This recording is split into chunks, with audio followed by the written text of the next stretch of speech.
Okay, so this next segment is going to be looking at antibiotics and other drugs that we can use to basically control or treat some of these ulcers that can materialize within the GI tract.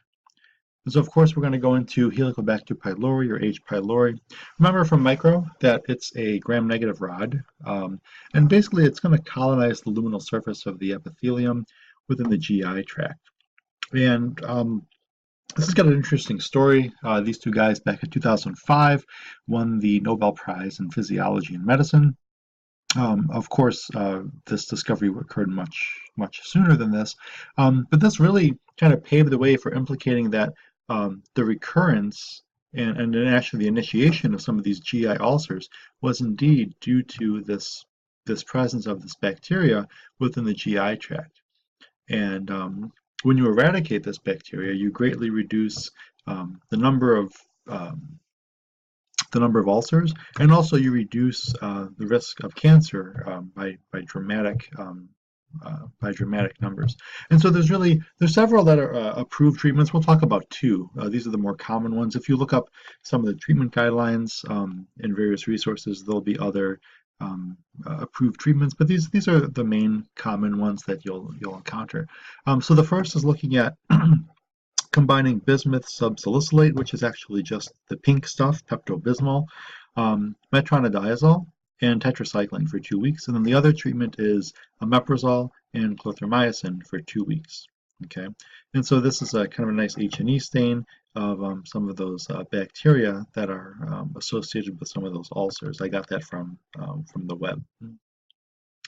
And so let's kind of review these antibiotics. So metronidazole, under the brand name Flagyl, is kind of the go-to drug, as it says here, for the treatment of a lot of different infections, both anaerobic as well as protozoal infections. Of course, this is bacteria. What it does is it basically produces free radicals, and so it's kind of like chemotherapy in a sense. And so these free radicals will accumulate within these bacteria, and that leads eventually to dramatic toxicity and then death. And so it's chemically related to a group of drugs that basically affect ATP. And so basically, if you mess around with mitochondrial ATP processes, you get the production of free radicals that attacks DNA. The DNA becomes unstable, and eventually toxicity and death will ensue for the bacteria or the protozoan.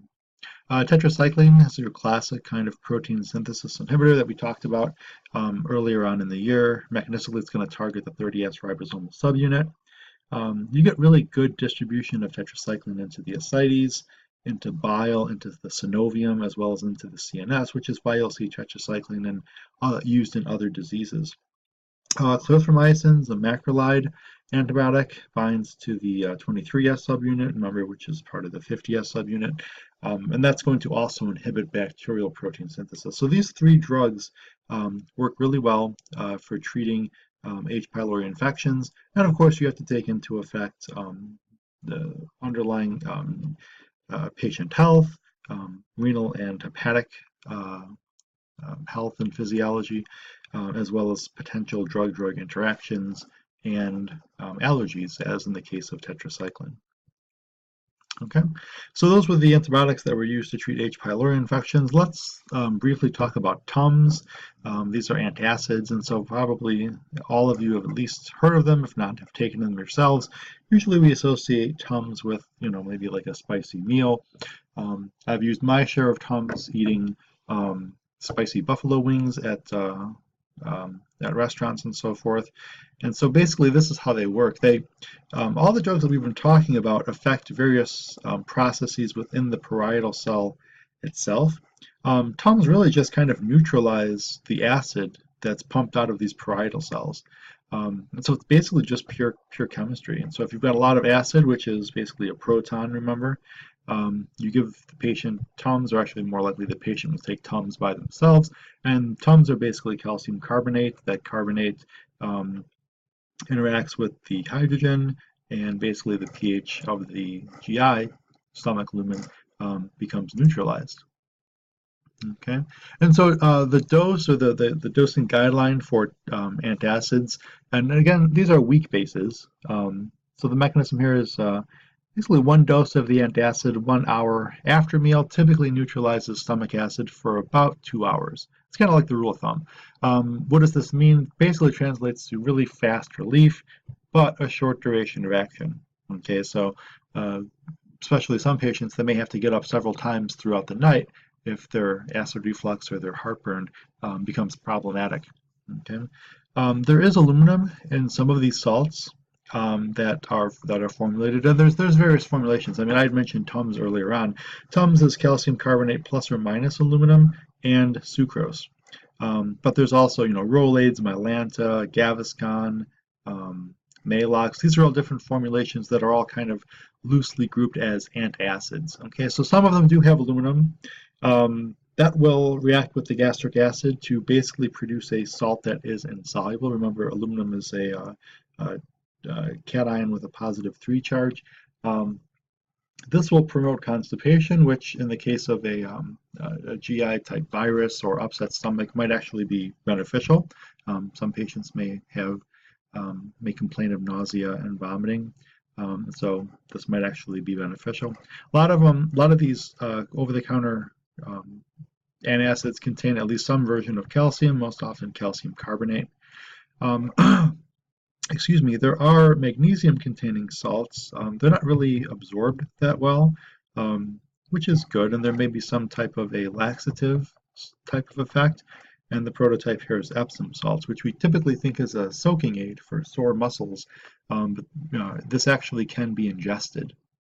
There are combination tablets that have both magnesium and aluminum to both offset constipation, as in the case of aluminum, and to offset diarrhea in the case of magnesium. And those are Rolaids, Mylanta, Gaviscon, and so forth.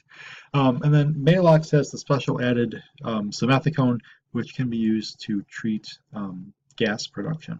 Okay, so these are all kind of the various drugs that are loosely classified as antacids.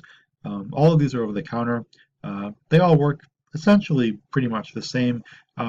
If you want to get into the real specifics, you may want to maybe think twice about having high amounts of aluminum given to patients. I don't know, maybe pregnant women, patients with maybe renal problems. You may want to shy away from excess amounts of aluminum, but 1 or 2 doses is probably okay. If they're taking it chronically, you may want to consider some other alternative. This is a nice kind of summary slide that just basically looks at all the different physiologic and pharmacologic targets and how we can basically regulate or alter gastric acid secretion. So all the different drug classes are basically summarized on this diagram, and I think it's kind of a good study tool. Let's take a break and look at the last segment, the prokinetic and the anti-diarrheal agents, which is always a pleasant topic. We'll take a break here and we will resume shortly.